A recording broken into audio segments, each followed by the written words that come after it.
Thank you all for coming out here today.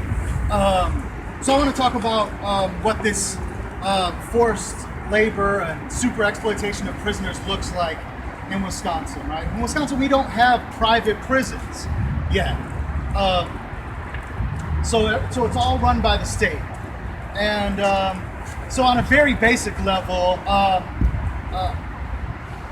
workers, prisoners who take a job in prison here in Wisconsin are paid somewhere between 6 cents or 20 cents an hour. So about a dime an hour.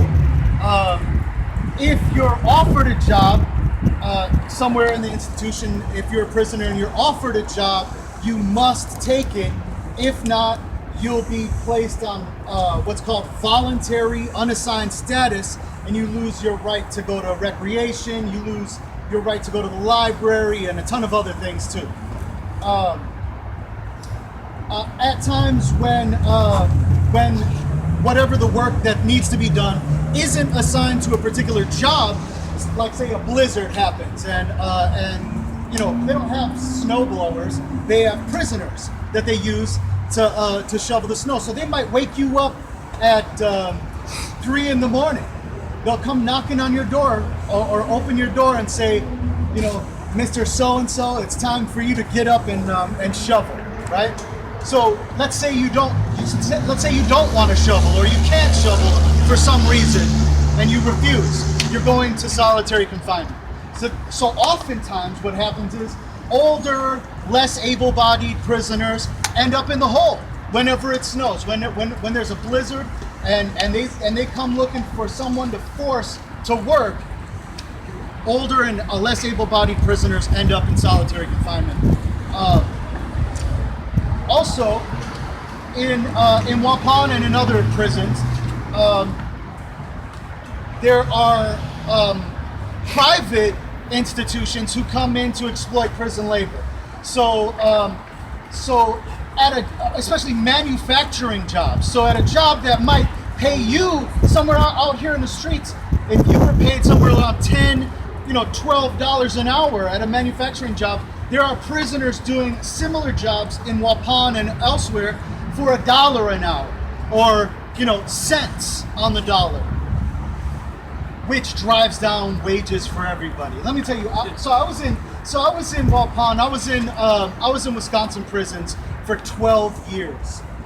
I went in when I was 17, came out 29 years old, and let me tell you, like I felt like an alien, who'd been watching, from outer space, and here I come into society. Wait, let me tell you one more story, because before I got out, the institution that I got out of was Jackson. And so, one of the things you do daily if you're a prisoner, if when the weather's nice, you get to go out to the yard and you just walk laps, right? But there's this fenced off area in Jackson where there's like a farm. They grow vegetables and whatever. In the springtime, they have a guy. They plow this area to plant or whatever. But to plow it, they have one guy holding a plow and the other guy tied to the plow, pulling it. It's bizarre. It's like it makes you question like what kind of society we're living in, right? And it's not just like a figurative slavery. It's actual slavery that's happening in these institutions, right? So here I come into this society, right? From these institutions after 12 years, and I feel like an alien. But let me tell you, when I drive down Blue Mound, right, in Brookfield, and I see all the workers there doing these service jobs for minimum wage or whatever, bussing out from the city to serve yuppies in Brookfield, it makes you think, it makes you look at the place we live like it's apartheid. Like we're living in straight up apartheid. Like this is like South Africa, where they would have towns that were specifically designated for black South Africans, and they would go work and serve white people during the day and go home to their families at night. That's exactly what's happening in Milwaukee and in Brookfield. So, you know, I worked in the Fight for 15. I worked in and I've done a lot of activism since I've been out. And the one thing I can tell you is none of these issues can be addressed individually. They're not going to be fixed one at a time, right?